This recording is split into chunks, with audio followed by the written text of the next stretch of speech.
30 विधायक opposition party में चले गए। अब आप सीएम नहीं रहे। सतमौला। तो अब नया सीएम कौन बन रहा है? चल सतमौला खाओ, कुछ भी बचाओ। नमस्कार।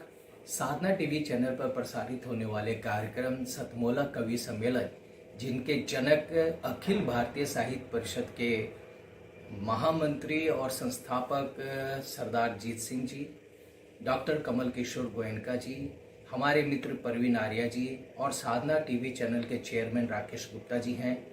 ये कार्यक्रम के प्रायोजक हैं सतमौला कंपनी के अनिल कुमार मित्तल जी।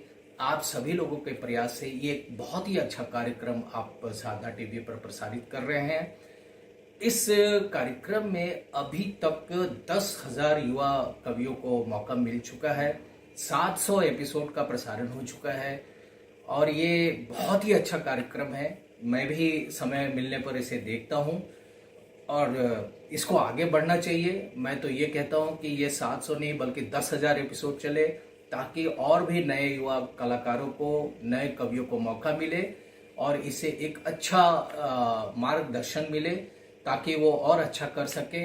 और मैं दर्शक दीर्घा को, क्योंकि उनका भी एक बहुत महत्वपूर्ण रोल होता है और उन्हें भी एक अच्छा कार्यक्रम देखने को मिल रहा है। आप सभी को मैं शुभकामनाएं देता हूं, धन्यवाद देता हूं। आप ये कार्यक्रम आगे करते रहें, बढ़ाते रहें, यही मेरी शुभकामनाएं हैं। नमस्कार। नमस्कार। सतमौला कवियों की चौपाल में आप सभी दर्शकों का हार्दिक स्वागत है। आज बहुत ही हर्ष का विषय है। सतमौला कवियों की चौपाल में आज हमारे विशिष्ट अतिथि हैं। विशिष्ट अतिथि के रूप में आज हमारे बीच में पधारे हैं श्री आशीष कंदवे। आशीष कंदवे जी ICCR की मुख्य पत्रिका गगनांचल के आप प्रधान संपादक हैं और साथ ही साथ अब आप के ऊपर एक और महती भार आपके पास चढ़ गया है। वो उसका नाम होता है निदेशक अंतर्राष्ट्रीय सांस्कृतिक केंद्र। आप उसके निदेशक भी आप हो चुके हैं। बहुत बहुत आपको हार्दिक आपका अभिनंदन।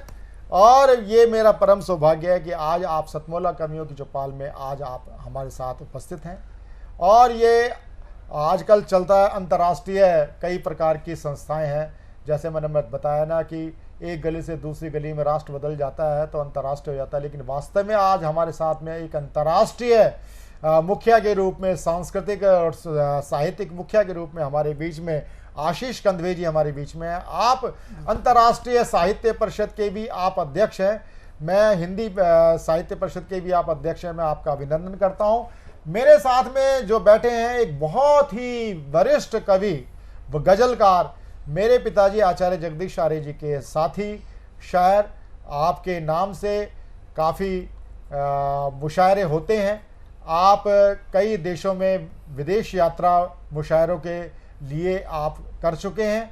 आपका एक वैश्विक नाम है, जिनका नाम होता है वो है मासूम गाजियाबादी जी। जरा जोरदार ताली के साथ हम उनका स्वागत अभिनंदन करें। हमारे बीच में जिन्होंने कवि सम्मेलन और साहित्य जगत में पैरोडी को अपना एक मुकाम दिया, एक पहचान दिलाई और एक सम्मानजनक स्थिति का जो पद दिलाया, ऐसे उसके जनक हमारे बीच में है सुनहरी लाल वर्मा। तुरंत जोरदार ताली के साथ हम सुनहरी लाल वर्मा जी का हम स्वागत करते हैं। और अब मैं जिसकी बात करने जा रहा हूं वह है बहुत ही हास्य सम्राट। हम तो बहुत ही एक श्रेष्ठ कवि के साथ साथ उनको हास्य सम्राट कहते हैं। कई हास्य सम्राटों के सम्राट जनक रसिक गुप्ता हैं। आप काव्य गुरु के रूप में आप पहचान रखते हैं रसिक गुप्ता जी। और रसिक गुप्ता जी की पहचान एक ये भी है कि आप राष्ट्रीय कवि संगम दिल्ली के आप प्रदेश अध्यक्ष भी होते हैं। जोरदार ताली के साथ रसिक गुप्ता जी का स्वागत। अब मैं जब सबसे पहले जिनकी मैं शुरुआत कराना चाहता हूं कि पैरोडी किस प्रकार हो सकती है। जैसे एक गजल और गीत का एक मीटर होता है, पैरोडी के लिए एक नूतन प्रयास करने वाले, और मैं अगर कहूं तो सुनहरी लाल वर्मा तुरंत ने, इनको हम बाबा तुरंत देव बोलते हैं, और तुरंत ये अपनी काव्य पाठ रचना का प्रस्तुतिकरण कर देते हैं। और सबसे बड़ी बात है कि छोटी छोटी क्षणिका श्रोणी प्रीतम के बाद यदि कोई मुझे नाम ध्यान रहता है तो वो बाबा तुरंत देव का रहता है। तुरंत देव जी के लिए मैं राजेंद्र राजा जी का एक छोटी सी एक उनकी छोटी रचना है, वो उसके साथ मैं आमंत्रित करना चाहूँगा। एक गांव को लूटने के बाद डाकुओं का दल वापस जाने लगा। जाते जाते गांव वालों को यूँ समझाने लगा, गांव वालों सावधान हो जाइए, अपनी बहू बेटियों को कहीं छुपाइए। एक गांव के नौजवान से ना रहा गया, वह जोर से चिल्ला उठा कि महाराज, हे महाराज, आप तो जा रहे हैं, अब डर किससे हो सकता है। डाकुओं का सरदार बोलने लगा, चुप, हम तो जा रहे हैं, अब पुलिस आ रही है, पुलिस आ रही है, पुलिस आ रही है। तो सुनेरी लाल वर्मा तुरंत जी आए और अपनी पैरोडी से सतमोला कवियों की चौपाल में रंग बरसाएं। सुनेरी लाल वर्मा तुरंत। नमस्कार, सतमोला कवियों की चौपाल के सभी श्रोताओं दर्शकों को मैं प्रणाम करता हूं और प्रवीण आर्य जी को विशेष प्रणाम करता हूं कि आपसे रूबरू कराने के लिए उन्होंने मुझे बुलाया है। तो पहले मैं आपको बताऊं, आपका सम्मान करता हूं कि प्यार ही प्यार लुटाओ तो मजा आएगा। वाह वाह वाह वाह वाह वाह वाह। प्यार ही प्यार लुटाओ तो मजा आएगा और थोड़ा हमको भी निभाओ तो मजा आएगा। थोड़ा हमको भी निभाओ तो मजा आएगा। और कुर्सियां क्या हैं, लकड़ियों के चंद टुकड़े हैं। कुर्सियां क्या हैं, लकड़ियों के चंद टुकड़े हैं। अपनी पलकों पे बिठाओ तो मजा आएगा। अपनी पलकों पे बिठाओ।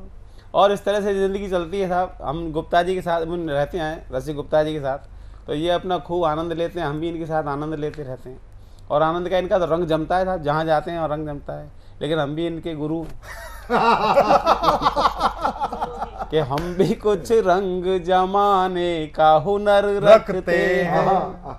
हम भी कुछ रंग जमाने का हुनर रखते हैं और रंग पे रंग चढ़ाने का हुनर रखते हैं। और किसी का रंग चढ़ रहा हो किसी के ऊपर तो रंग में भंग चढ़ाने का हुनर। ऐसे मजा लेते थे साहब। उन दिनों बड़ी ठंड पड़ रही थी, बहुत ठंडा ठंडा पड़ रहा, बहुत तूफान आ रहे थे। पत्नी बोली, घर में तो रहती थी, हम तो शेर थे लेकिन माता सवार रहती थी। वाह। तो वो कहने लगी कि आप आज ठंडे पानी से नहाना है। नहाना है तो नहाना है। अब बहुत ठंडा था तो फिर हमने एक गाना गाया और नहाए। वाह वाह। कि हमें ठंडे पानी से नहाना पड़ेगा। हमें ठंडे पानी से नहाना पड़ेगा। ठिठुरे ठठरियाँ चाहे बिखरे पसुरियाँ फिर भी नहाना पड़ेगा। और हमें ठंडे पानी से नहाना पड़ेगा, नहाना पड़ेगा। और नहाते, हाँ बता रहा हूँ, हाँ, कि उधर ठंडी ठंडी हवा चल रही है। उधर ठंडी ठंडी हवा चल रही है। इधर फेफड़ों की दवा चल रही है। उधर ठंडी ठंडी हवा चल रही है। इधर फेफड़ों की दवा चल रही है।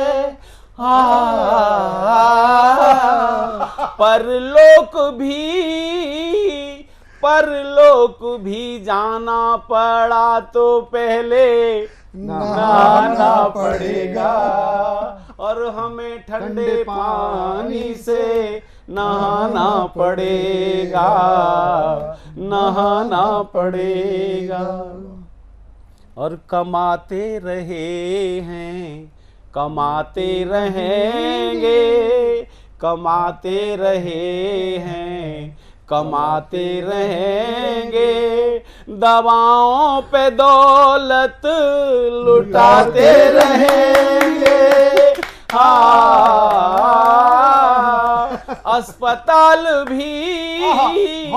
अस्पताल भी जाना पड़ा तो आके नहाना पड़ेगा, और हमें ठंडे पानी से नहाना पड़ेगा, नहाना पड़ेगा। हम तो साहब झेल जाते हैं, और दर्शकों से कहता हूँ यही कष्ट तुम भी उठाकर तो देखो। क्या बात है। यही कष्ट तुम भी उठाकर तो देखो, बहुत ठंडे पानी से नहाकर तो देखो। नहा भी लिए जैसे तैसे तो तुमको उठाना पड़ेगा, और हमें ठंडे पानी से नहाना पड़ेगा, नहाना पड़ेगा। बहुत बहुत धन्यवाद आपका। सतमोला कवियों की चौपाल में अभी आप सुन रहे थे सुनेरी लाल वर्मा तुरंत जी को, यानी कि बाबा तुरंत देव को। आपने तुरंत देव के रंग देखे, अब मैं एक अलग रंग आपको दिखाना चाह रहा हूँ। साथ में बैठे हमारे रसिक गुप्ता जी। रसिक गुप्ता जी से ही उन्होंने नेशनल चैनल पे प्रथम आने का पुरस्कार लिया था, और आज अनेक वरिष्ठ कवि हैं जिनके आप गुरु हैं, और आप हास्य सम्राट के रूप में भी जाने जाते हैं। और एक ऐसे कवि जी, आपने कविता आप लिखते हैं, कविता के रूप में आप जिस प्रकार से हास्य की फुलझड़ियाँ छोड़ते हैं, साथ ही साथ आप समस्या को कविताओं में उठाते हैं, उसका समाधान भी देते हैं। ऐसे कवि हैं। मैं बड़े आदर के साथ अपने बड़े भाई रसिक गुप्ता जी को आमंत्रित करता हूं। जा जोरदार तालियों के साथ रसिक गुप्ता जी का स्वागत। सतमोला कवियों की चौपाल में मैं सभी दर्शकों का शत शत नमन करता हूं, और 4 पंक्तियां पढ़ता हूं कि पथ प्रदर्शक बनी युगों से है कलम की धार ही। पथ प्रदर्शक बनी युगों से है कलम की धार ही, सार्थक हो जिंदगी बेशक जिए दिन 4 ही, और मोक्ष हम पाए न पाए चाहते केवल यही, जन्म भारत में मिले हम कवि बने हर बार। वाह वाह वाह वाह, भारत में मिले बहुत बढ़िया, वाह। एक हास्य कविता में सुनाता हूं प्रवीण भाई, स्वागत। और हमें सौभाग्य मिला कि आज हम प्रवीण भाई के साथ यहाँ स्टूडियो में हैं, लेकिन इनके जो पिताजी से थे, पिताश्री स्वर्गीय श्री जगदीश आर्य जी, उनके साथ भी मुझे मंच साझा करने का सौभाग्य मिला, और आज आपके साथ बैठे हैं तो मैं बड़ा अपने आप को गौरवान्वित महसूस करता हुआ एक हास्य कविता पढ़ता हूँ। स्वागत। प्रदूषण पर मैंने एक हास्य कविता लिखी। मैं विषय ऐसी उठाता हूँ, ऐसा लगता है कि इसमें हास्य निकलेगा कैसे। और सुनिएगा आशीष भाई। स्वागत। कि इस प्रदूषण के कारण दिल्ली का तो हो चुका बिल्कुल काम तमाम, क्योंकि दिल्ली को विश्व की सबसे प्रदूषित नगरी का खिताब मिला, तब वहीं से कविता प्रारंभ। इस प्रदूषण के कारण दिल्ली का तो हो चुका बिल्कुल काम तमाम, या तो अक्सर लोगों को रहता है कभी खांसी कभी जुकाम। वाह वाह। हम सोच ही रहे थे इस प्रदूषण से कैसे अपनी सेहत बचाएं, तभी किसी ने सलाह दी किसी डॉक्टर को अपनी पत्नी बना के लाएं। कई मित्रों ने समझाया भी, पत्नी तो खुद एक समस्या है, भला एक समस्या दूसरी समस्या से कैसे मुक्ति दिलवाएगी। पर हम कहा माने, क्योंकि अकल बादाम खाने से थोड़ी ठोकर खाने से। वाह वाह वाह वाह। और जिस दिन मैं अपनी डॉक्टर पत्नी को ब्याह के घर आया तो लगा जोर का झटका था, क्योंकि उसके गले से वरमाला गायब थी, केवल स्टेथोस्कोप लटका था। बोली सुनो जी, मुंह दिखाई में 500 गज का एक प्लाट दिला दो, और अपनी पहली मैरिज एनिवर्सरी तक उस पे शानदार नर्सिंग होम बनवा दो। वाह वाह। मैंने कहा तुम्हें देखकर मेरे तो होशो हवासी खो गए। बोली आप तो 21वें हो, मेरी प्रैक्टिस देखकर 20 तो मोहल्ले में पहले ही पागल हो गए। और इससे पहले कि मैं उससे नैन लड़ाऊं, बोली होश में आ रहे हो या ग्लूकोज चढ़ाऊं। मैंने आखिरी बार कोशिश की, आओ थोड़ी देर कर ले आराम, वो मुझे पकड़ा के चली गई झंडू बाम। बहुत अच्छे बहुत अच्छे बहुत अच्छे बहुत अच्छे। आजकल दोस्त भी कुछ ज्यादा खुश नजर आते हैं। आशीष भाई आजकल दोस्त भी कुछ ज्यादा खुश नजर आते हैं। मैंने पूछा तो बोले हफ्ते में 2 बार भाभी से टॉनिक लाती हूं। मुझे क्या पता था डॉक्टर के रूप में बीमारी लेके आ रहा हूँ, और आजकल तो रोटी कम दवाई ज्यादा खा रहा हूँ। जब से दूल्हा बना हूँ किस्मत पे रो रहा हूँ। शादी को 2 महीने हो गए प्रवीण भाई, अभी तक अकेला ही सो रहा हूँ। वाह वाह वाह वाह वाह वाह वाह वाह क्या राम बात है जाने मेरा हनीमून बनेगा कब। आहा, राम वाह, जाने वाह। मेरा हनीमून बनेगा कब, लेकिन मेरी असली कविता तो शुरू होती है अब। आप सब सोच रहे होंगे कि मेरी पत्नी मुझे क्यों नहीं पिला रही मोहब्बत का जाम, क्योंकि मेरी वो पत्नी बिल्कुल काल्पनिक है और प्रदूषण है उसका नाम। हाय हाय हाय, क्या बात है। जगह जगह पन्नियों के ढेर से वातावरण हो गया है गंदा। वाह, जगह जगह पन्नियों के ढेर से वातावरण हो गया है गंदा। अब तो धुंधला धुंधला सा लगता है आसमां में चंदा, पता ही नहीं चलता कब शाम हुई कब सवेरा है। हर तरफ धुआं ही धुआं, दिन में भी अंधेरा है। हर चीज में मिलावट, मनुष्य खाए तो क्या खाए, वॉशिंग पाउडर यूरिया सिंथेटिक दूध की चाय। इस प्रदूषण के कारण जिंदगी हो गई है खाक, दिन पर दिन बढ़ता जा रहा है। हमारी ओजोन परत का सुराख खत्म सा हो गया है। नदी और नाले का फर्क, और इस प्रदूषण के कारण अब जिंदगी बन गई है नरक। वाह, बहुत अच्छे, बहुत अच्छे। बहुत बढ़िया। इस प्रदूषण के कारण अब जिंदगी बन गई है नरक। इस प्रदूषण के कारण हॉस्पिटल्स में लंबी लंबी लाइनें लगी हैं, लाखों लोग बीमार हैं, लेकिन इस सब के लिए हम खुद ही जिम्मेदार हैं। मशीन बन चुका मानव केवल नोटों को बीन रहा है, और ये प्रदूषण धीरे धीरे हमारे बच्चों की जिंदगी को छीन रहा है। बहुत अच्छे, बहुत बढ़िया। बहुत अच्छे, बहुत अच्छे, बहुत अच्छे। बहुत ही सार्थक कविता आपने प्रस्तुत की सुनहरी रसिक गुप्ता भाई साहब ने आपने। और देखिए कि हास्य कवि का केवल मात्र ये नहीं होता कि वो हंसाए, हास्य के साथ साथ वो चिंतनविद है। चिंतनविद है, वो ऐसा चिंतन दिया है, एक मारक चिंतन दिया है। मैं आपको साधुवाद देता हूं। अब सतमोला कवियों की चौपाल में मैं जिनको प्रस्तुत करने जा रहा हूं उनका नाम होता है मासूम गाजियाबादी जी। एक ऐसा नाम होता है मासूम गाजियाबादी जी के बारे में मैं ये कहना चाहूँगा। मासूम गाजियाबादी जी एक वरिष्ठ आप उर्दू शायर हैं। आपकी रचनाओं को मुरारी बापू ने भी सुना है, और मुरारी बापू जी ने भी सुना है, और मुरारी बापू जी के साथ साथ देश ने सुना है। आपने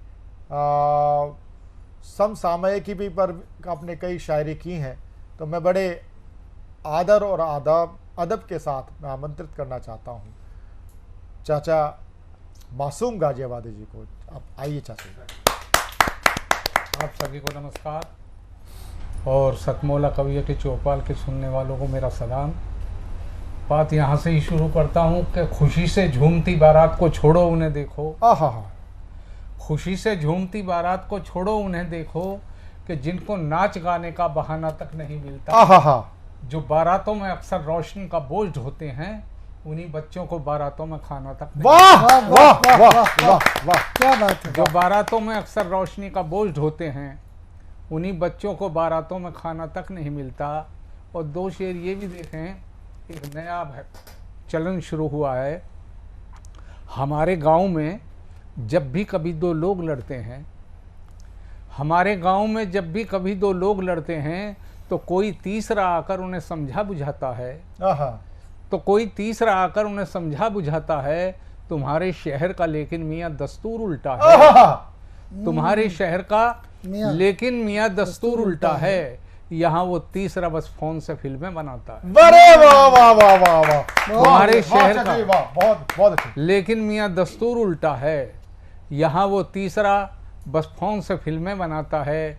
और जब हमारे अभिभावक शहर में आते हैं तो क्या महसूस करते हैं, हम अपनी संस्कृतियों को भूल गए हैं। वो शेर देखें कि हमारे जख्म को मरहम मिलाना गम को 2 आंसू, हमारे जख्म को मरहम मिलाना गम को 2 आंसू। तुम्हारे शहर में तो हम बड़ी हसरत से आए थे। तुम्हारे शहर में तो हम बड़ी हसरत से आए थे। वो दिल पे चोट करना जानता था, इसलिए उसने उन्हीं पौधों के सर काटे जो मैंने खुद लगाए थे। वाह वाह। उन्हीं पौधों के सर काटे जो मैंने खुद लगाए थे।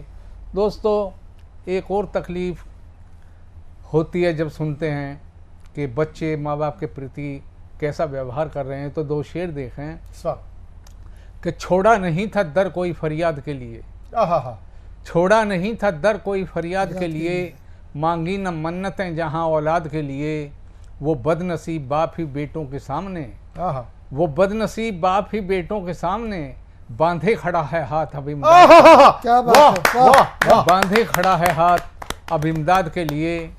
और ये शेर भी देखें कि उसूली, अदबी, तहजीबी, रूहानी कौन देखेगा, उसूली, अदबी, तहजीबी, रूहानी कौन देखेगा, नुमाइश में भला चीजें पुरानी कौन देखेगा, नुमाइश में बड़ा मासूम शेर है। भला चीजें पुरानी कौन देखेगा, वो पगली इसलिए शायद ठहाकों पर उतर आई, वो पगली इसलिए शायद ठहाकों पर उतर आई, जवानी में तेरी आंखों का पानी कौन देखेगा, वो पगली इसलिए शायद ठहाकों पर उतर आई, जवानी में तेरी आंखों का पानी कौन देखेगा। और ये शेर भी प्रवीण भाई के अंगूठी लाख ये दुष्यंत की दी है शकुंते सुन, अंगूठी लाख ये दुष्यंत की दी है शकुंते सुन, तेरा सब पाप देखेंगे निशानी कौन देखेगा, तेरा सब पाप देखेंगे निशानी कौन देखेगा। और 2 शेर ये भी कि मेरे तू ऐब क्यों गिनवा रहा है, मेरे तू ऐब क्यों गिनवा रहा है, अंधेरा चांद को धमका रहा है, मेरे तू ऐब क्यों गिनवा रहा है, अंधेरा चांद को धमका रहा है, लहू मांगेंगी जुल्फें खुल गई तो, लहू मांगेंगी जुल्फें खुल गई तो, महाभारत को क्यों दोहरा रहा है, बहुत अच्छे, बहुत अच्छे, बहुत अच्छे, लहू मांगेंगी जुल्फें खुल गई बहुत तो, अच्छे, महाभारत को क्यों दोहरा रहा है, जो मांगा उसको दे दिया वो ही उधार में, जो मांगा उसको दे दिया वो ही उधार में, मुफलिस की बेटी थी निगाह साहूकार में, बहुत अच्छे, बहुत अच्छे, जो मांगा उसको दे दिया वो ही उधार में, मुफलिस की बेटी थी निगाह साहूकार में, मुफलिस की बेटी थी निगाह साहूकार में, और मजबूरियां गरीब की भर के सिगार में, एक शाह ने उड़ा दी धुएं के गुबार, मजबूरियां गरीब की भर के सिगार में। और ये शेर, हम थे मुश्किल के पंजों में जब, हम थे मुश्किल के पंजों में जब, आप जुल्फें संवारे गए, हम यकीनी में मारे गए, हमने तारीफ की और वो, हमने तारीफ की और वो, आईने को निहारे गए, हम यकीनी में मारे गए। और गजल का मक्ता, बस्ते मासूम क्या छिन गए, बस्ते मासूम क्या छिन गए, ख्वाब सारे के सारे गए, हम यकीनी में मारे गए। बहुत अच्छे मासूम गाजियाबादी जी की आपने गजल सुनी, कुछ चंद शेर सुने। और मैं अब जिस एक पर्सनैलिटी को मैं बुलाना चाहता हूं, वो पर्सनैलिटी होती है एक साहित्य की एक खास विभूति, जिनका नाम होता है श्री आशीष कंधवे। श्री आशीष कंधवे, आप गगनांचल पत्रिका, जो अंतर्राष्ट्रीय सांस्कृतिक परिषद, भारतीय सांस्कृतिक संबंध परिषद की जो पत्रिका गगनांचल के आप प्रधान संपादक हैं। साथ ही साथ अब हम आपको जानेंगे निदेशक अंतर्राष्ट्रीय सांस्कृतिक केंद्र के रूप में हम आपको जानेंगे। आप अंतर्राष्ट्रीय हिंदी साहित्य परिषद के भी आप अध्यक्ष हैं, संस्थापक अध्यक्ष हैं। और सबसे बड़ी बात है कि आप जिस प्रकार की आपकी एक साहित्य में पहचान है, हिंदी की बात तो सब करते हैं, लेकिन हिंदी में ही जो बात करने वाले व्यक्ति हैं वो आशीष कंदवे होते हैं।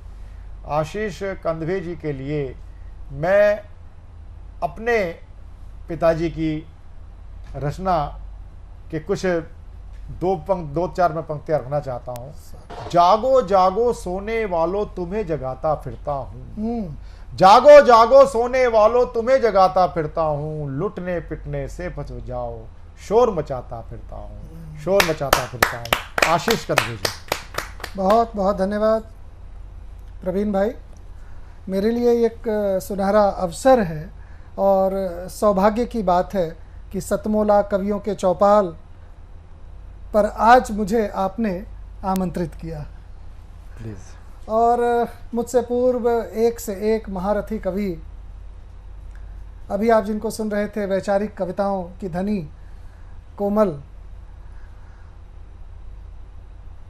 और आपका जीवंत संचालन।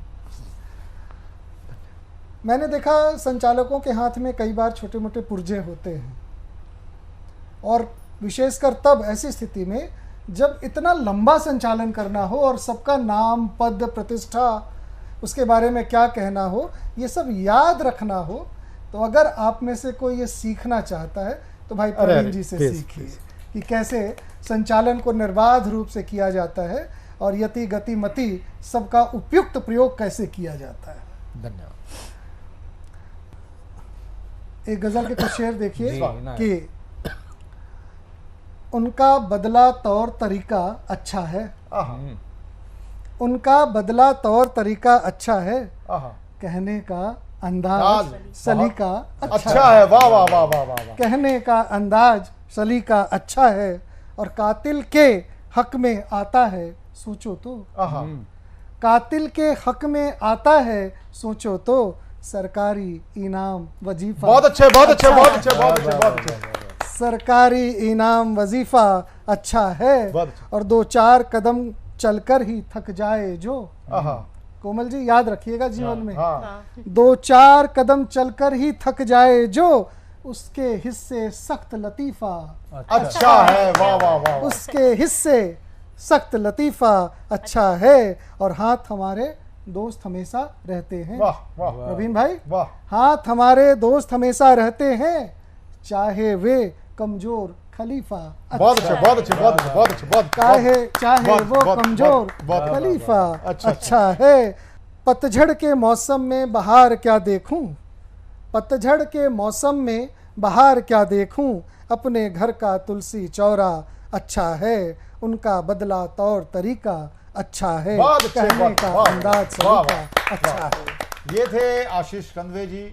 आपको इनकी कविता कैसी लगी हमें राय जरूर दीजिएगा।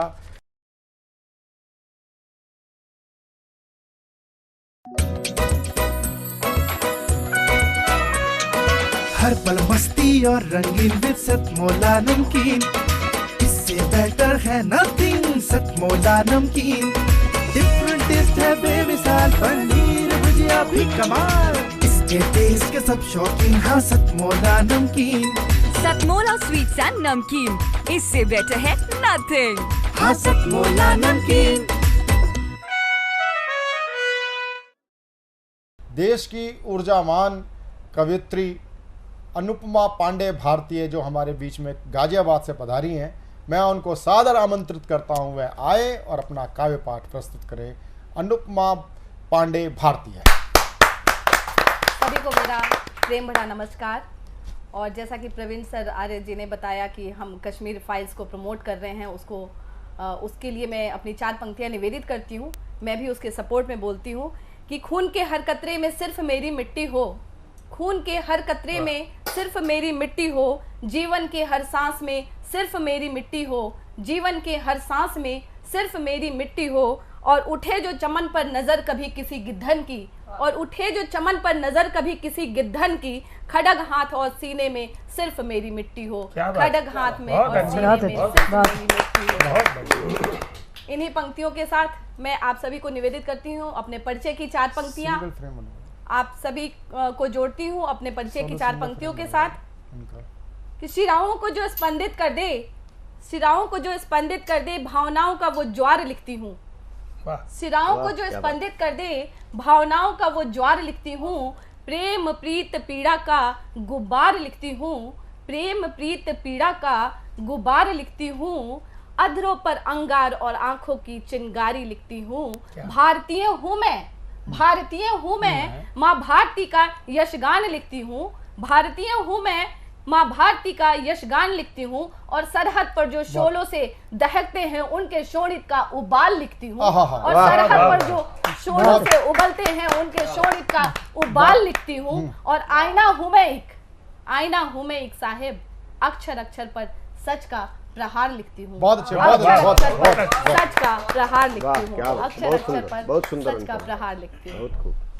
जीवन के गहन भंवर में लहरों पर संगीत रचती हूँ, जीवन के गहन भंवर में लहरों पर संगीत रचती हूँ, तो प्रणय के अंतस क्षणों में स्वप्निल संसार भी गढ़ती हूँ, तो प्रणय के अंतस क्षणों में स्वप्निल संसार भी गढ़ती हूँ। ममता के आंचल में नित नया दृढ़ विश्वास रोपती हूँ, ममता के आंचल में नित नया दृढ़ विश्वास रोपती हूँ, और वात्सल्य की मधुरिम छांव में अपना अस्तित्व भी सजोती हूँ, और वात्सल्य की मधुरिम छांव में अपना अस्तित्व भी सजोती हूँ।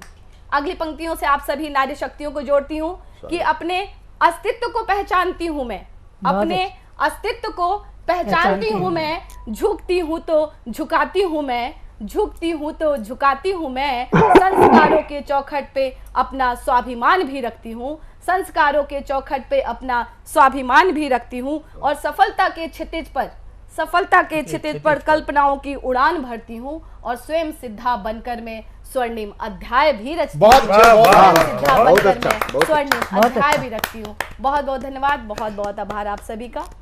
बहुत ही सुंदर काव्य पाठ आपको सुनने को मिला। मैं निश्चित तौर पे मैं कह सकता हूँ अनुपमा पांडे भारतीय, अनुपमा पांडे भारतीय, भारतीयता से और नारी शक्ति को विवेचित करती हुई ये शानदार रचना, मैं उनका हार्दिक साधुवाद करता हूँ। एक बार जोरदार तालियों के साथ हम उनका।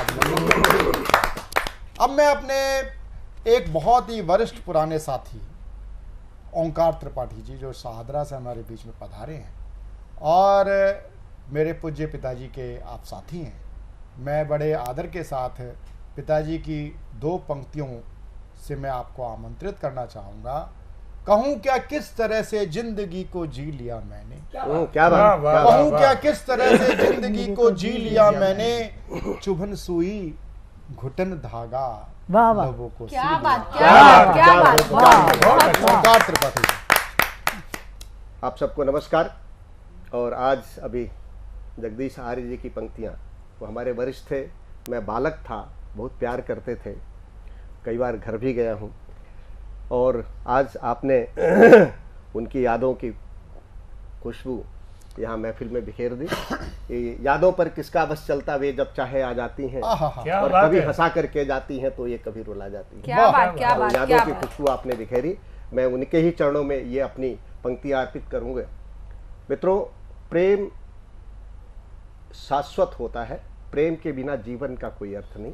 एक मुक्तक कि प्यार की भाषा न समझे वह मधुर काजल नहीं है, प्यार की भाषा न समझे वह मधुर काजल नहीं है, प्यास को आहत करे जो वह सजल बादल नहीं है, और अनुभव ने जिंदगी के तथ्य यह मुझको बताया, हर किसी कंचन कलश का नीर गंगा जल नहीं। एक प्रेम गीत, प्रेम में समर्पण बड़ी चीज होती है। मैंने समर्पण किया, समर्पण की शायद ये पराकाष्ठा है किसी भी कवि के लिए। एक एक शब्द पे ध्यान चाहूंगा। एक फूल ही नहीं दे दिया मधुबन का मधुमास तुम्हें, क्या कुछ दे डाला मैंने। एक फूल ही नहीं दे दिया मधुबन का मधुमास तुम्हें, एक चंद्रमा नहीं दे दिया पूरा ही आकाश तुम्हें, फिर भी तुमको रही शिकायत, बोलो क्या उपचार करूं। एक फूल ही नहीं दे दिया मधुबन का मधुमास तुम्हें, एक चंद्रमा नहीं दे दिया पूरा ही आकाश तुम्हें, फिर भी तुमको रही शिकायत। देखें समर्पण क्या क्या हमने किया। कि दीप शिखा पर जलने वाले कहते हैं सारे परवाने।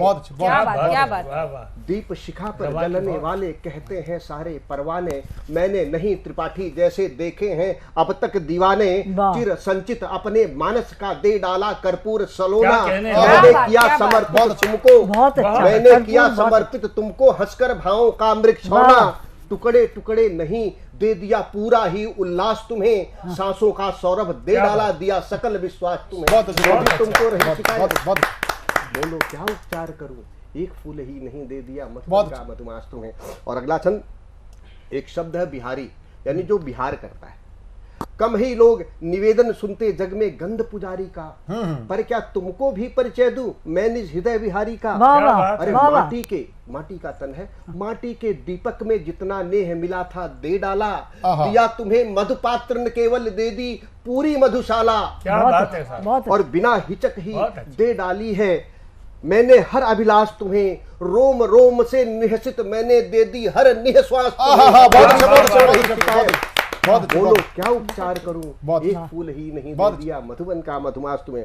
और ये छंद मेरे बड़े मन का है, देखें, स्वागत समर्पण की पराकाष्ठा, शायद एक कवि के पास इससे अधिक नहीं होगी, कि जीवन का साम्राज्य दे दिया मुझ पर रहा न कुछ बाकी, जीवन का साम्राज्य दे दिया मुझ पर रहा न कुछ बाकी, तुम्हें सौंप दी सारी दौलत गीत गजल और कविता की, क्या बात। और जितने सपन मिले नैनों को तुमको सारे दे डाले, तम की नजर चुराकर मैंने भेजे तुमको उजियाले, और देखे समर्पण कि उपमा रूपक यमक दे दिए सभी उपमा रूपक यमक दे दिए सभी अनुप्रास तुम्हें, और वृंदावन के दुर्लभ सारे दे डाले मधुरास तुम्हें, तुमको रही शिकायत, बोलो क्या उपचार करूं, एक फूल ही नहीं। और समर्पण की देखें पराकाष्ठा की ऊंचाई समर्पण की, कि मैं तुम में रच गया कि जैसे मेहंदी रचती हाथों, मैं तुम में रच गया कि जैसे मेहंदी रचती हाथों में, जैसे मौसम बस जाता है तरवर के नौ पातों में, और देखें पराकाष्ठा कि जैसे मौसम बस जाता है तरवर के नौ पातों में, और मैं रुनझुन पायल की बनकर साथ तुम्हारे रहता, मैं रुनझुन पायल की बनकर साथ तुम्हारे रहता हूँ, जो कुछ तुम मुझसे कहती हो वही गीत में कहता हूँ, तुमको चिंतन किया समर्पित और मधुर एहसास तुम्हें, बहुत अच्छे तुमको चिंतन किया समर्पित और मधुर एहसास तुम्हें, अर्थ अनूठे सौंपे तुमको दिया शब्द विन्यास तुम्हें, फिर भी तुमको रही शिकायत, एक फूल ही नहीं दे दिया मधुबन का मधुमास तुम्हें, एक चंद्रमा नहीं दे दिया पूरा ही आकाश तुम्हें। चारित्रिक बनावट, गंगा के तन को मैला कर इत्र घोलने वाले लोगों, गंगा के तन को मैला कर इत्र घोलने वाले लोगों, पावनता में जन्म जात ही एक विरल खुशबू होती है, बहुत अच्छी बात। गंगा के तन को मैला कर इत्र घोलने वाले लोगों, पावनता में जन्म जात ही एक विरल खुशबू होती है, और कागज के फूलों में गंध बसाने चली अनोखी दुनिया, क्या बात है, कागज के फूलों में गंध बसाने चली अनोखी दुनिया, उल्टी चाल देखकर यारो कबीरा की साखी रोती है, देखकर यारो कबीरा की साखी रोती है। तो उलझे हुए प्रश्न है सबके, आज का सत्य उलझे हुए प्रश्न है सबके, तुम अब हल किससे मांगोगे, चारों ओर अपन खड़े हैं तुम संबल किससे मांगोगे। और अपने स्वर्ग कश्मीर का एक चित्रण करते हुए देश की ये दुर्दशा है कि फूलों की घाटी में ज्वाला, फूलों की घाटी में ज्वाला, मैदानों में है तम काला, सूरज के मुंह पर कुहरा है मावस घर कैद उजाला, बहुत अच्छा। फूलों की घाटी में ज्वाला, मैदानों में है तम काला, सूरज के मुख पर कुहरा है मावस घर कैद उजाला, और जीवन अंधा कूप बनाया ब्रज के पनघट सूख गए सब, जीवन अंधा कूप बना अब ब्रज के पनघट सूख गए सब, मधु की जगह गरल वितरित अब करती प्यालों में मधुबाला, और धुआं धुआं है सारी संस्कृति, पूरा परिवेश देखें, धुआं धुआं है सारी संस्कृति, उदयाचल किससे मांगोगे। बहुत बादल प्यासे आग भरे हैं, तुम अब जल किससे मांगोगे। चारों ओर अपन खड़े हैं, बहुत बहुत धन्यवाद आप सबका। ये थे ओंकार त्रिपाठी जी, बहुत शानदार एक रचना पाठ के लिए मैं आपको साधुवाद करता हूं। एक बार पुनः आप हम सब आपका अभिनंदन करते हैं। अभी आपने सुना ओंकार त्रिपाठी जी को, बहुत ही शानदार रचना पाठ उन्होंने किया। उसी एक ऊर्जावान जो उन्होंने काव्य भूमि हमें दी है, उसी काव्य भूमि पर अगले बैट्समैन को हम उतार रहे हैं। वो बहुत ही वरिष्ठ बल्लेबाज हैं कविता के, और मेरठ से हमारे बीच में पधारे हैं। और वरिष्ठ कवि होने के साथ आप उनके सफेद बालों से वरिष्ठता मत मापिए, उनकी कविता के शब्द हैं उससे वरिष्ठता झलकेगी। मैं बहुत ही आदर के साथ आमंत्रित कर रहा हूं श्री हर्षमुख चतुर्वेदी मेरठ से, जोरदार ताली के साथ। धन्यवाद। सबसे पहले कुछ पंक्तियां कश्मीर फाइल जो आज फिल्म बनी है, कश्मीरी हिंदुओं के ऊपर अत्याचार को प्रस्तुत करने वाली, वाह, कश्मीरी हिंदू का एक वक्तव्य, ये 4 पंक्तियों में, चंद पंक्तियों में प्रस्तुत कर रहा हूं। स्वागत। कि आस्था का हूं उपासक, कश्मीरी हिंदू का वक्तव्य देखिए। हाँ। कि आस्था का हूं उपासक और पुजारी चेतना का, तुम मिटाने की सदा ही बात करते, किंतु मैं मिटते हुए को फिर बनाना चाहता हूँ। क्या बात है, क्या आस्था का हूँ उपासक और पुजारी चेतना का, तुम मिटाने की सदा ही बात करते, किंतु मैं मिटते हुए को फिर बनाना चाहता हूँ।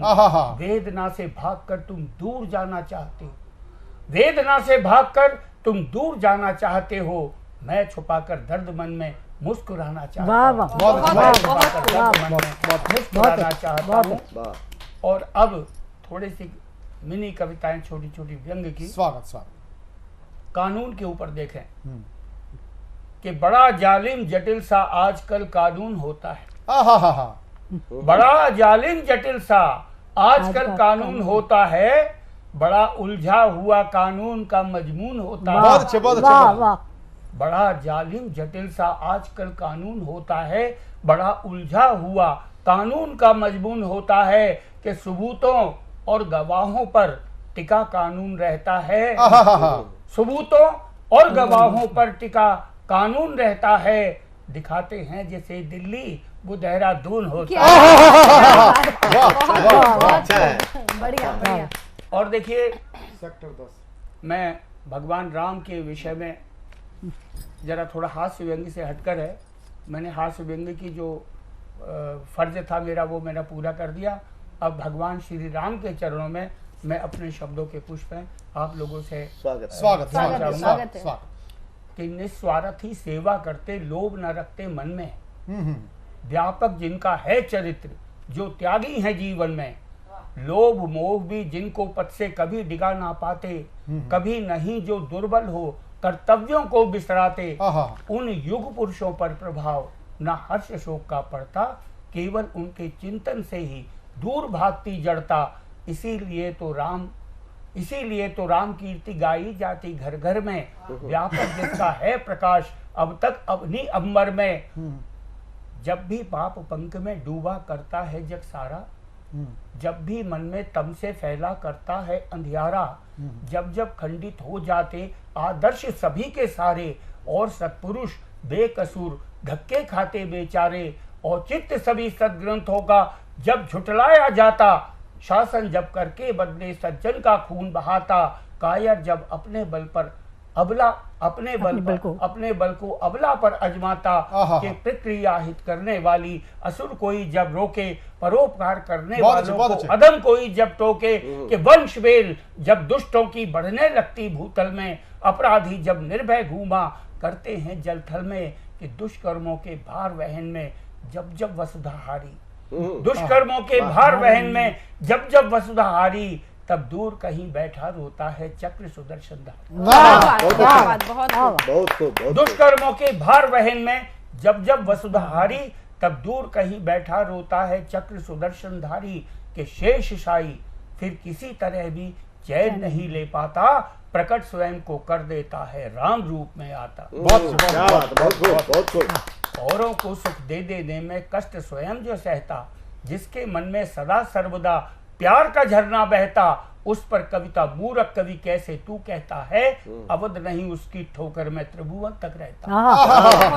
उस पर कविता मूरख कवि कैसे तू कहता है, अवध नहीं उसकी ठोकर में त्रिभुवन तक रहता है। कि वही अवध के जन जन के नैनों का नीर बना था, वही अवध के जन जन के नैनों का नीर बना था, राजपुत्र होने पर भी वो तापसवीर बना था। त्याग की शिक्षा देने को ही राम फकीर बना था। धन्य पिता वो दशरथ जी और कौशल्या माता, जिनके कारण प्रकट हुआ भारत भू पर सुलताता। आज देश में सत्ता की ही होड़ लगी है भारी, सुविधा और अधिकारों पर मोहित है जनता सारी। के 14 वर्ष अवधि जिसने पूछ खड़ा गुजारी, धन्य भरत भाई जिसने सत्ता पर ठोकर। बहुत अच्छा, बहुत खूब। और साहब आगे हैं कि रूखे सूखे फल खा खा कर रातों को भी जागा, संयम निष्ठा के आगे था पत्नी को भी त्यागा। सेवा में 14 वर्ष बिताए भाई की जीवन के, फिर भी हंस के सहे सदा कांटे तूले बन के। कि इस भारत की संस्कृति को तुझ पर अभिमान रहेगा, जब तक धरा गगन है लक्ष्मण तेरा गांव है। बहुत अच्छा। और विदाबाद देखिए थोड़ा सा और भी है, मैं संक्षेप में बात कर रहा हूँ। विवाह बाद जो कभी नहीं लौटी थी पीहर को, प्रीतम की ही सेवा में जो भूल गई थी घर को। बोल न जिसकी सेवा का राम चुका पाए थे, कह न सके कुछ भी थे केवल नेत्र ही भराए थे। कि फिर भी अग्नि परीक्षा में कुछ ना संकोच किया था, फिर भी अग्नि परीक्षा में कुछ ना संकोच किया था। धन्य सती सीता माँ तुमने हर विष मौन पिया। बहुत सुंदर, बहुत अच्छे हसमुख जी जहां आपने व्यंग बाण के अपने तीर चलाए, व्यंग बाणों के तीर चलाए, साथ ही साथ आपने रामचरित मानस जिसको बोलते हैं रामचरित मानस, आपने उसमें जो चरित्र राम का जो लिया है, राम के आपने रामायण परिवार का लिया, चाहे वो भरत हो चाहे वो लक्ष्मण हो। आज अगर वह हसमुख जी मैं आपके मुंह से सुनना चाहता था, अगर क्या नाम राम राज्य की स्थापना की तो सब ये कहेंगे प्रभु श्री राम ने की। गांधी के राम राज्य की कल्पना को किसने साकार किया, सब राम का नाम लेंगे, प्रभु श्री राम का नाम लेंगे। लेकिन वास्तविकता क्या है? वास्तविकता यह है कि राम राज्य को स्थापित करने वाला व्यक्ति कौन था? राम राज्य स्थापित करने वाला व्यक्ति यदि राम थे तो राम तो वनवास में थे, और राम के वनवास से लौटने से पहले राम राज्य स्थापित हो चुका था। तो वो किसने किया? भरत तो सन्यासी थे, वो चरण पादुका लेकर के राज्य से बाहर बैठे हुए थे, आश्रम में बैठे हुए थे।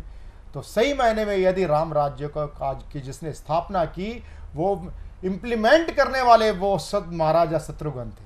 महाराजा शत्रुघ्न का एक अगर आप पढ़ें तो आप एक बहुत बड़े साहित्यकार, उत्तर प्रदेश के पूर्व बेसिक शिक्षा मंत्री रहे हैं रविंद्र शुक्ला जी, उन्होंने शत्रुघ्न चरित्र लिखा है। शत्रुघ्न चरित्र की भी चर्चा होनी चाहिए, जहां हम कश्मीर फाइल्स की बात करते हैं वहां शत्रुघ्न चरित्र की भी चर्चा होनी चाहिए।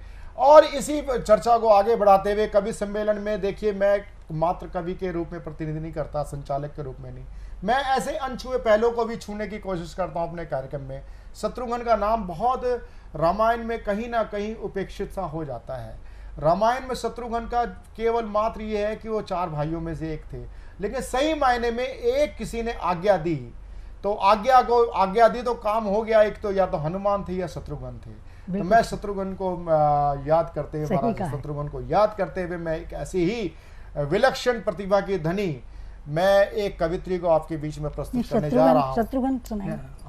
मैं आमंत्रित करना चाह रहा हूँ सुलक्षणा अंजुम जी को, जो मेरठ से पधारी हैं। साथ ही साथ में दोनों पति पत्नियों को मैंने पति पत्नी को साथ में बिठाया है एक जोड़ी के साथ।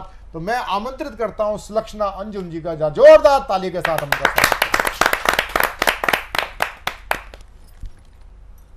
अभी भाई प्रवीण जी ने जो पंक्तियां सुनाई आर्य जी की, तो मुझे याद आ गई आर्य जी की।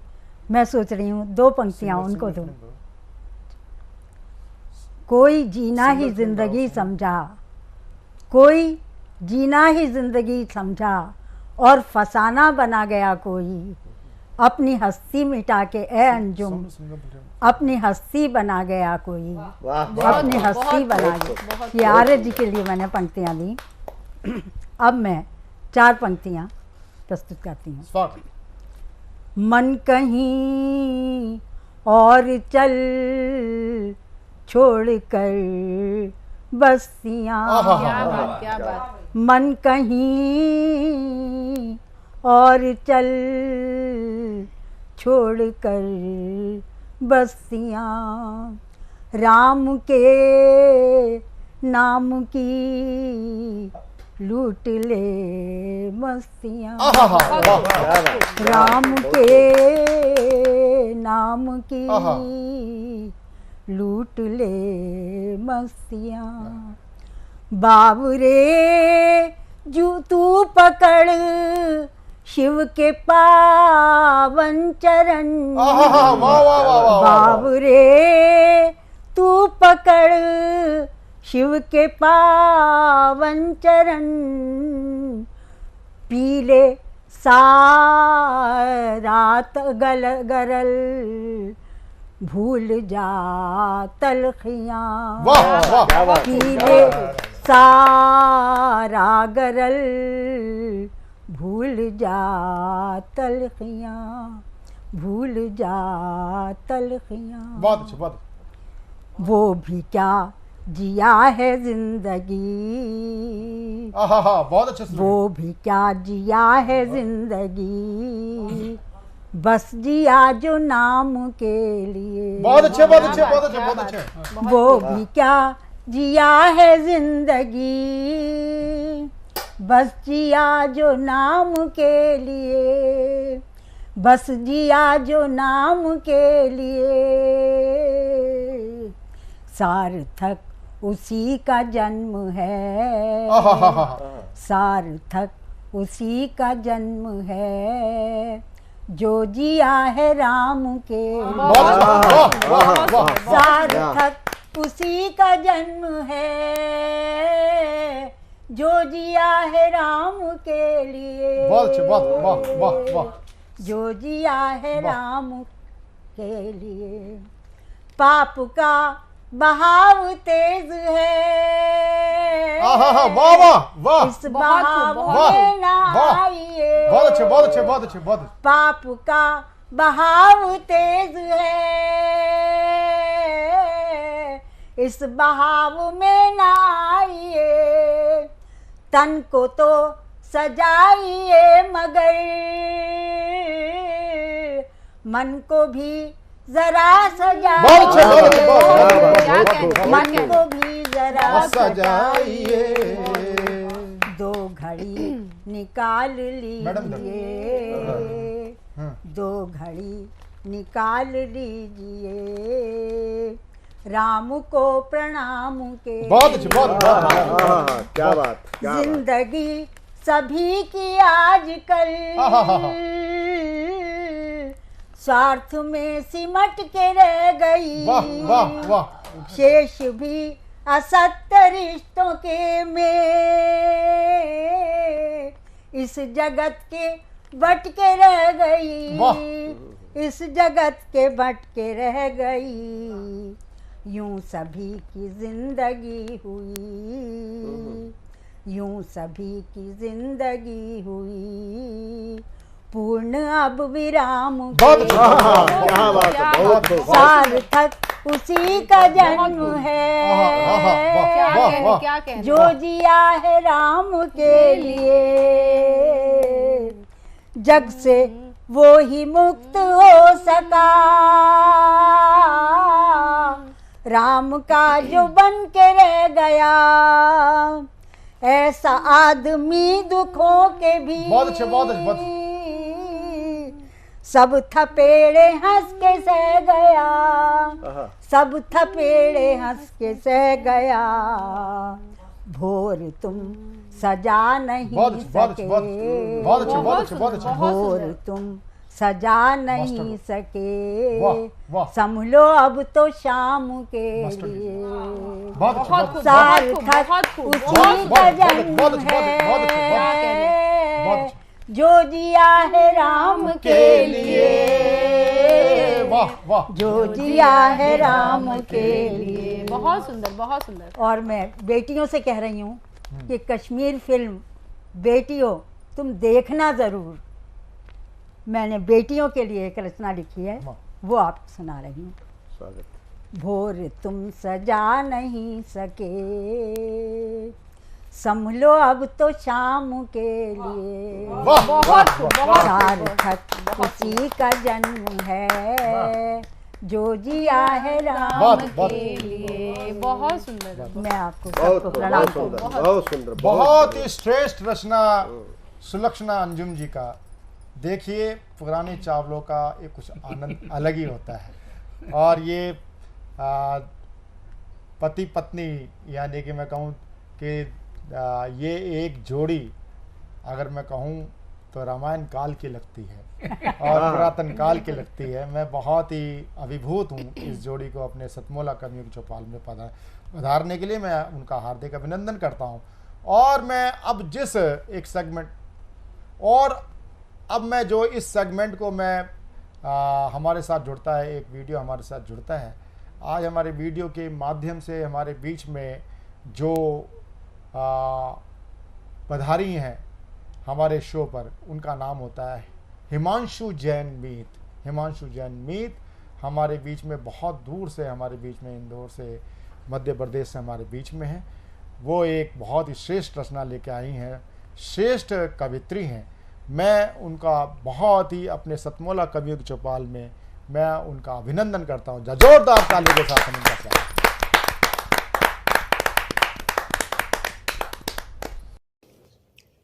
भारत के हृदय प्रदेश की उपमा से अलंकृत मध्य प्रदेश के हृदयांचल में विराजमान मां अहिल्या की पावन नगरी इंदौर से मैं हिमांशु जैन मीत आप सभी का सादर अभिवादन करती हूँ। प्रतिवर्ष 21 मार्च को विश्व कविता दिवस के रूप में मनाया जाता है। मां सरस्वती के चरणों में कोटिशः नमन करते हुए मैं एक मुक्तक सर्वप्रथम कविता के नाम प्रेषित करती हूँ। मन की वीणा की तान होती है, मन की वीणा की तान होती है, कविता भावों का भान होती है, जिसमें प्रश्रय 9 रसों को मिले, जिसमें प्रश्रय 9 रसों को मिले, कविता वो प्रयाण होती है, कविता वो प्रयाण होती है। वासंती बयार से सराबोर फागुन माह संपूर्ण प्रकृति को होली के रंग बिरंगे रंगों से रंग देता है। हर मन में उमंग, उत्साह और उल्लास का संचार कर देता है। इसी उमंग, इसी उल्लास, उत्साह के संचार को प्रेषित करती अपनी एक रचना मैं आप लोगों के समक्ष प्रस्तुत कर रही हूँ। रंगों में नहाने के दिन आ गए, सबको अपना बनाने के दिन आ गए। शीत ने तो सताया बहुत दिन हमें, शीत ने तो सताया बहुत दिन हमें, अब मगर खिलखिलाने के दिन आ गए, अब मगर खिलखिलाने के दिन आ गए। गलियां सूनी थी जो धूप की चाह में, गलियां सूनी थी जो धूप की चाह में, कोई जीवन न दिखता था जिस राह में, अब वो गलियां सजाने के दिन आ गए, अब वो गलियां सजाने के दिन आ गए। सबको अपना बनाने के दिन आ गए। लाल पीला बसंती ये त्योहार है, हर नजर सब तिरंगी है, बस प्यार है। टेसु फुलवा खिलाने के दिन आ गए, सबको अपना बनाने के दिन आ गए। होली के सारे रंगों का एक सोज है, फाग मथुरा में ब्रज में बस एक मौज है। होली के सारे रंगों का एक सोज है, फाग मथुरा में ब्रज में बस एक मौज है। मौज में मुस्कुराने के दिन आ गए, मौज में मुस्कुराने के दिन आ गए। सबको अपना बनाने के दिन आ गए। राधिका कृष्ण के नेह रंग में रंगी, हर तरफ प्रीत की चांदनी है सजी। चांद सूरज उगाने के दिन आ गए, सबको अपना बनाने के दिन आ गए। अभी हाल ही में 8 मार्च को अंतर्राष्ट्रीय नारी दिवस पूरे विश्व में मनाया गया। अपनी एक रचना नारी के चरणों में समर्पित करती हूँ।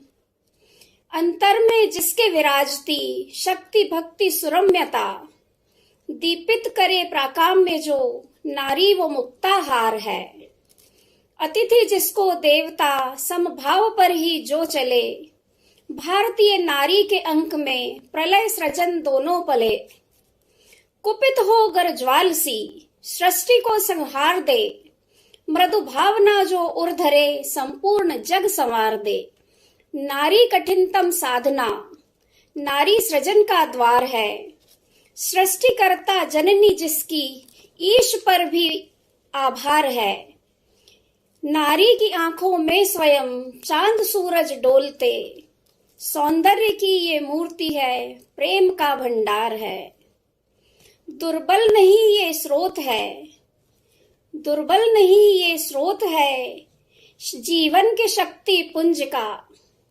प्याला नहीं गरल का ये पीयूष की एक धार है। प्याला नहीं गरल का ये पीयूष की एक धार है। अंतर में जिसके विराजती शक्ति भक्ति सुरम्यता, दीपित करे प्राकाम में जो नारी वो मुक्ताहार है। नारी वो मुक्ताहार है। हार्दिक आभार सभी का।